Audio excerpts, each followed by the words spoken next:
하나 에어로스페이스 2023년 실적을 스루풋 회계로 분석하고 연말 매출을 예측해 보도록 하겠습니다. 매출은 154.5% 증가, 영업이익 473.9% 증가했습니다. 가공비 배부 재고자산 회전율은 3.7회전으로 산출되고 PBR은 3.07로 매우 높게 주가가 형성되어 있습니다. 이렇게 좋은 성과는 종속 및 관계기업의 흡수 합병 효과다. 이렇게 결론을 낼 수 있겠습니다.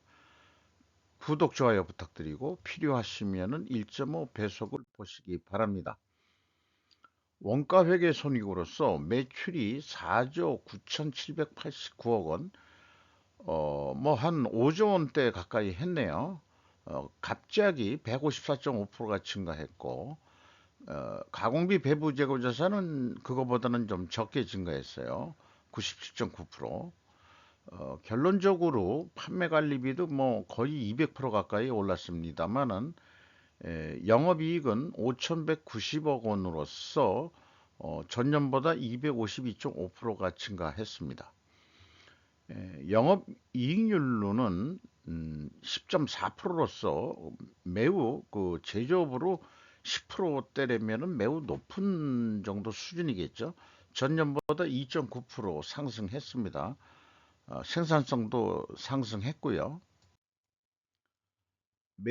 스루포트 회계로 분석한 결과는 매출에 비례하는 매출 재료비는 2조 7,357억 원대로서 126.1%가 증가했습니다.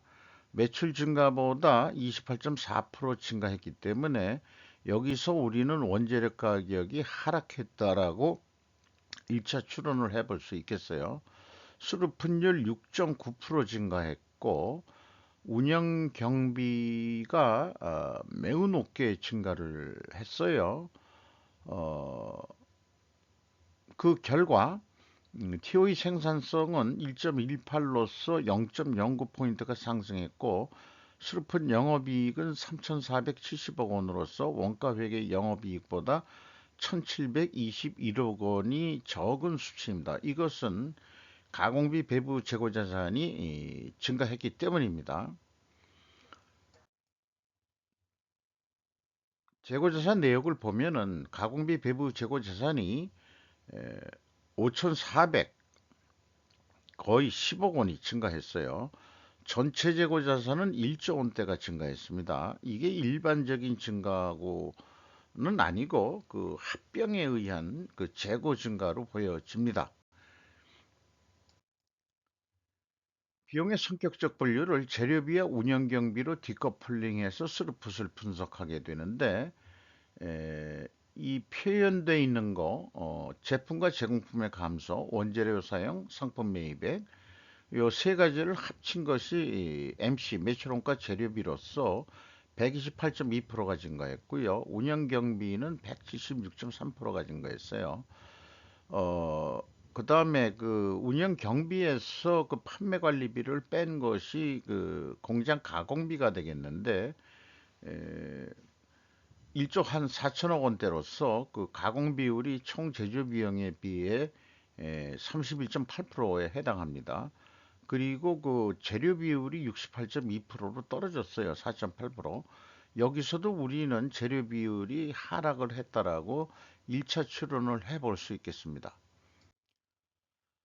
어, 재고자산 회계 투명성 1단계 검증으로서 WCAI 그 가공비 배부 재고자산의 증감액이 그 매출 아니 재고자산 명세에서 가져오는 거죠. 기말에서 기초를 뺀 거고 비성분은 기초에서 기말을 빼는 건데 갭이 그 502억 원의 차이가 있습니다. 전년도는 무려 5,184억 원이나 있어요. 이 굴곡이 매우 심합니다. 그런데 이것이 그 내용을 추적할 단서는 전혀 찾을 수가 없습니다.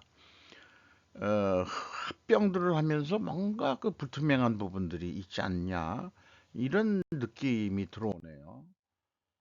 PQ 총 제조 비용의 갭도 1단계 갭과 마찬가지입니다. 이것도 추적하기가 어렵습니다.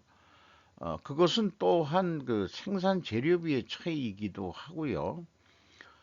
현금 흐름표 기준 전체 재고 자산은 현금식으로 읽으면은 현금이 5,292억 원이 나갔으면은 재고도 그만큼 증가해야 되는데 무려 1조 원이나 증가했단 말이죠. 그러니까 이게 4,924억 원이 어디서 들어온 거냐? 이렇게 이제 물으면은 재고자산 평가 손실액을 가감해 주면은 4,908억 원의 차이가 있어요. 그런데 이것이 하나방산 2023년도는 하나방산 2022년도에는 그 하나 디펜스 합병에 의해 가지고 그 금액과 일치를 합니다. 그러니까 여기 3단계로서는 요거는 아주 현금은 짝 잘 맞췄어요. 저 1단계, 2단계의 갭만 어떻게 좀 해결이 투명하게 좀 입증을 해주면 좋겠는데 해명을 하든지 그런 게 좀 아쉽긴 하네요. 그 합병하면서 뭔가 재고자산이 흔들거린 것 같습니다. 그런데 또 문제가 하나 있는 게 이게 이제 현금 흐름표에서 제가 가져온 거거든요. 그래서 2022년도하고 2021년도는 일치를 하는데 2023년도는 요건 재고자산 명세에서 가져온 거다 말이죠. 이 재고자산 평가 손실 충당금의 증감액이거든요. 요게 이제 그 기호로 바뀌어서 일치를 해야 되는데 이게 전체적으로 74억 원의 차이가 있습니다. 평가 손실 금액이 2023년도에 여기서 또 좀 조금 부정확한 부분이 또 발생이 됐네요. 운영 경비로서 인건비가 7,954억 원이 집행이 됐는데 직원 수는 6,816명으로 이 2023년에 무려 3,126명 합병에 의해서 들어왔고 작년 2022년도에는 1,737명이 증원이 됐었어요. 근데 2021년도에는 1억 원대 한화 에어로스페이스가 임금 수준이 높았던 모양이에요. 근데 1,700명이 들어오면서 7천만 원대로 떨어졌다가 한 3천만 원, 저희 그 하나 디펜스가 그, 저 임금 수준이 좀 쌌던 모양이죠. 그러니까 이렇게 됐고, 그 다음에 이제 올해 다시 1억 원대로 크게 올라섰습니다. 요즘 장사가 잘 돼서 그런지 그런 거네요. 그 임금의 굴곡도 심한데, 근데 이런 원인이 뭐 본봉보다도 그걸 얘기하기 전에 외주 용역비는 143.5% 증가했고 지급 수수료 150%. 이것도 이제 그 세계 회사가 이제 되다 보니까 나도 비용이 증가했겠죠. 어, 그래서 미국과 한국이 다른 것은 OT, 이 오버타임 잔업을 한국은 공장장이 결정하지만 미국은 본사 재무 CFO가 결정한다는 것이 결정적 차이일 것입니다. 하나 에어로스페이스가 그 해외 공장 법인들도 가지고 있는데 거기까지 포함해서 지금 운영을 하고 우리나라가 이제 그 무기를 팔더라도 현지 공장에서 그 조립해서 생산해 주는 거로 나중에 메인테넌스도 해야 되니까 그렇게 해서 우리가 이 무기 수출의 방법론을 미국식인지 아닌지 모르겠습니다만은 어쨌든 우리가 그런 방법을 써가지고 지금 수출을 하고 있습니다만은 한국적인 게 통용이 될까요? 그쪽의 그 노동 조건 이런 것들이 좀 더 상이한데 어, 그래서 아마 이 비즈니스가 좀 잘 되고 해서 우리는 또 단납기 잘 맞추잖아요. 그래가지고 폴란드에도 잘 수출을 했고 그래가지고 잔업들을 OT를 많이 했던 것 같습니다. 어, 1억 원대로 올라섰습니다. 이게 뭐 본봉보다도 잔업도 많이 했을 거라고 추정이 돼요. 경영평가지표로서 가공비 배부 재고자산 회전율이 세계 회사가 합병이 됐다 그래도 이 3.7회전으로 늘었습니다. 2022년도에는 떨어졌다가 2021년도에 5회전했으니까 계속해서 어떤 그 중간 목표로서 2순위 정도 목표로서 해야 될 거로 생각을 합니다. 어, 이 회전율 상승하고 스루픈율 상승했으면은 투명하게 가정을 합니다. 레버리지율이 그 50% 가까이 증가했어요. 50%가 넘으면은 경영권 방어가 어려운 상황인데 이게 지금 빨간불이 반짝반짝 들어오고 있습니다. 그렇게 한국 그 무기가 잘 팔린다고 하면서 그러기 위해서 또 하지만은 이게 그 자금이 딸려가지고 어 그 융자 뭐 이런 거 하더라도 이자 나가는 부분이 또 좀 상당하겠죠. 그렇게 생각이 됩니다. 그래서 이 투명회계 가정은 회전율이 상승하고 스루픈율도 동일 방향으로 상승했으면 회계 투명성 가정을 세우는데 원재료 가격이 하락해야 되고 1, 2차 추론에서도 하락했다고 추론을 했죠. 그리고 판매 가격은 인상이 돼야 된다. 그리고 필연적으로 존재할 다른 증거를 찾는다면은 수량으로도 산출해 봐야 된다. 그래서 원재료 가격이다 뭐다 이런 것들이 공시를 할 수가 없는 거죠. 방위산업이라서 어, 국내 비밀이 아니에요. 그 대외 비로서 처리돼야 될 것입니다. 여기는 이제 어떤 원재료들이 들어간다는 것을 우리가 좀 상식적으로 좀 이렇게 그 알면은 소양거리로서 좋을 것 같아서 좀 가져왔고요. 주요 매입처들이 이제 이렇게 있는데 다 우리 공급 사실에 들어가는 거겠죠. 미국도 있고 그 여기 파나소닉은 일본이죠. 뭐 이런데 어떤 데들이 어떤 협력은 구매처들이 돼가지고 이렇게 지금 하고 있느냐. 세트레가이라고 좀 항공우주에서 위성 시스템 뭐 이런 거 하는데 여기에 주요 구매처가 니폰 그래픽 파이버 코퍼레이션이라고 어, 뭐 자관 한 나라의 산업이 돌아가기 위해서는 여러 나라의 공급선하고 공급사슬이 잘 연결이 돼서 물류 관리가 잘 돼야 그것도 성공한다. 이렇게 볼 수 있겠죠.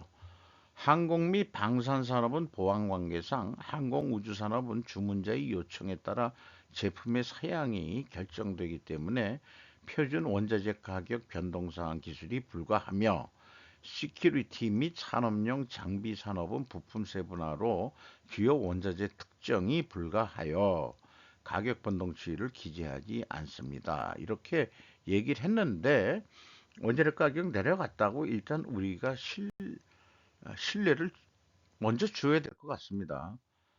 어, 판매 가격에 대해서도 뭐 똑같이 나오고 있어요. 그래서 수주사항에 이렇게 표현된 게 있는데 요렇게 그 회계 기간이 없는 거는 조금 많이 불만입니다.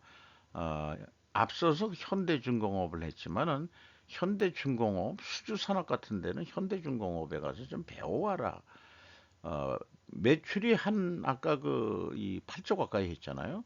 근데 기납품액이 18조다. 그러면 언제부터 언제까지인데 그거 뭐 그런 개념이 없어요. 이런 방식을 저는 일개 그 중소기업의 공무부 수준 애들 수준이다. 이렇게 이제 발언을 좀 표현을 해야 될 것 같습니다. 그런데 하나 또 여기에 격려를 해주고 싶은 거는 수주 산업이면서도 조선업이나 건설업처럼 계약자산이나 미청구 공사 계정을 운영하지 않는 것은 매우 바람직하다고 판단된다. 보통 기간에 걸쳐서 그 발생하는 수익이라고 해서 계약자산 또는 미청구 공사라고 하는데 이것도 수주 산업이거든요. 하나 에어로스페이스도 모든 게 1년 안에 납품이 된다고 보기는 어려울 것 같은데 그래도 그런 계정을 굳이 안 하는 이유는 주문 받으면 우리는 1년 내에 모두 끝낸다. 단납기로 그러니까 뭐 계약자산 이런 계정을 할 필요는 우리 없시다. 어떻게 해서든지 우리는 단납기 맞춰 드리겠시다. 이렇게 좀 약속을 해서 할 능력이 있다고 좀 믿고 싶습니다. 원가 회계 개념으로서 연말 2024년도 매출액은 2023년도 그 실적을 감안할 때 한 7조 7천억 정도 할 것 같고요. 그런 경우에 에, 1조 원대의 영업이익이 나는데 재고가 25% 증가한다고 봤습니다. 근데 반대로 그 25%가 떨어진다면은 영업이익은 5천만 원 이하로 떨어지는 거로 적어도 1조 원대에서 반이 날아간다. 이게 이제 원가 회계의 문제인 거죠. 스루펫 회계상으로는 7조 한 4천억 정도로 예상이 됩니다. 그래도 한 9천억 정도가 남는 거로 되어 있어요. 여기다가 더 욕심을 내서 우리가 단납기 이런 걸 잘 맞춰서 포괄 그 가공비 배부 적외선 화전율을 결과론적으로 4회전까지 성공을 한다면은 매출은 8조 원대를 해가지고 1조 2천억 원의 이익을 낼 수 있을 것이다. 이렇게 말씀드릴 수 있겠습니다. 원가 T 아니 스루펫 회계 기준으로는 한 7조 4천억 정도 예상이 되고 원가 회계 기준으로는 7조 7천억 원으로서 한 2,600억 정도의 그 예측 갭이 있는데 이것은 이제까지 제가 제 만든 알고리즘으로 한 결과 통계치가 나오는 거 보면은 알고리즘이 뭐 나름대로 뭐 정확도는 떨어질진 모르지만은 그래도 흐름은 파악할 수 있다. 그래서 재고가 증가했을 때는 원가 회계보다 영업이익이 크게 낮게 나왔죠. 그리고 판매액가는 원가 회계보다 낮게 나오게 되어 있습니다. 이 카테고리에 들어가기 때문에 전반적으로는 어, 이 회계가 어느 정도 그 투명하기 때문에 예측도 그렇게 그 좀 합리적으로 할 수 있다. 이렇게 좀 말씀드릴 수 있겠고요. 현금 재무지표로서 캐펙스 이게 실질 투자금은 합병에 의해서 증가한 거로 봐야 되겠죠. 이렇게 증가가 됐고 EAT 세후 현금 순이익은 8,196억 원을 벌었고 전년보다 더블 정도 벌었고 채권자한테 근데 돈을 더 빌렸어요. 50%가 경영권 박원선인데 지금 잘 나간다 그래도 지금 간당간당 하네요. 좀 돈을 벌어가지고 좀 갚아야 될 것 같은데 그리고 주징역 현금 흐름은 그 구성령이 뭐 다소 좀 복잡한데 복잡하다기보다도 한 세 가지 요소로 되어 있는데 1942억 원을 가져갔다는 얘기예요. 아직까지는 여기 배당금은 뭐 큰 금액은 아닙니다. 505억 원 나갔고 4억 결합으로 증가된 분들이 많네요. 네. 자본이 일부 들어왔다 이런 얘기가 되겠죠. 최종적으로 그 현금이 8,754억 원의 현금 유출이 있었습니다. 그 캐펙스 투자가 상당히 많았기 때문에 이렇게 돈이 많이 나갔다 이렇게 볼 수 있고요. 작년에는 그렇게 많이 적게 나갔고 그 다음에 EAT 세후 현금 순이 있고 채권자한테도 돈을 좀 빌렸고 등등 해가지고 현금상으로는 유입이 된 거로 이렇게 그 산출이 됩니다. 주가는 19만 원대로서 2023년 초보다 12만 3,600원 상승했고요. PBR 장부 가격 대비 307% 수준으로 매우 높게 미래 가치를 시장에서 높게 평가를 하고 있습니다.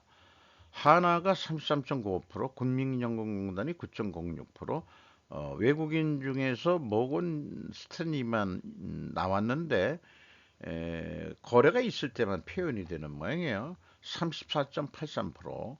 이런 거 보면은 두 개 합치면 연금공단하고 최대 주주가 국내 최대 주주들이 한 34%선 정도 되는데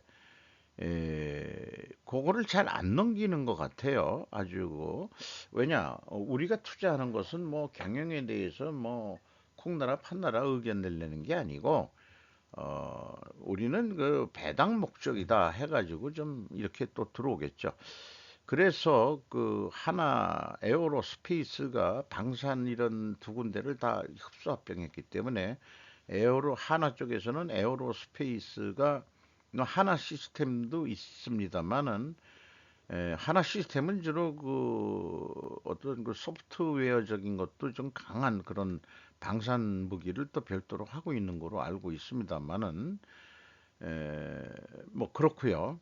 음, 그 뭐 그 방위 산업 쪽에 외국인이 투자했다는 거 그게 이제 작지 않은 비중이다. 이런 정도로 좀 생각이 들어갑니다. 요것은 그냥 참고해 주시고요. 다 영어로 거의 썼는데 에, 결국 기업의 목적 돈을 벌기 위해서 핵심적으로 엔트리 포인트를 잘해야 된다. 이런 얘기가 되겠습니다. 어, 마치도록 하겠습니다.